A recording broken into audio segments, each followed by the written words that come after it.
கைலாயமலையின் அமைதியில் பரம யோகியாக திகழ்ந்தார் சிவன். அவரின் திருமேனி தெய்வீக ஒளியில் பிரகாசித்தது. அந்த சமயம் தருக்காவனம் என்ற காட்டில் சில முனிவர்கள் யாகங்களில் ஈடுபட்டு வந்தனர்.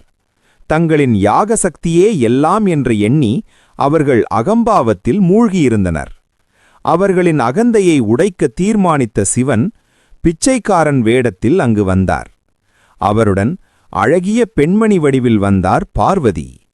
முனிவர்களின் மனைவிகள் சிவனின் தெய்வீக அழகைக் கண்டு மெய்மறந்தனர். இதனால் கோபமடைந்த முனிவர்கள் தங்கள் யாகத்திலிருந்து ஒரு கொடிய புலியை உருவாக்கி சிவனை தாக்கச் செய்தனர். ஆனால் சிவன் சிரித்தபடியே அந்த புலியை அடக்கியார்.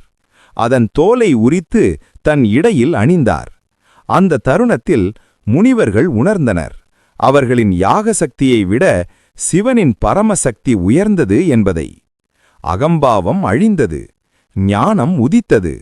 அதனால்தான் சிவபெருமான் இடையில் புலித்தோலை அணிந்தவர் என நம் புராணங்கள் கூறுகின்றன.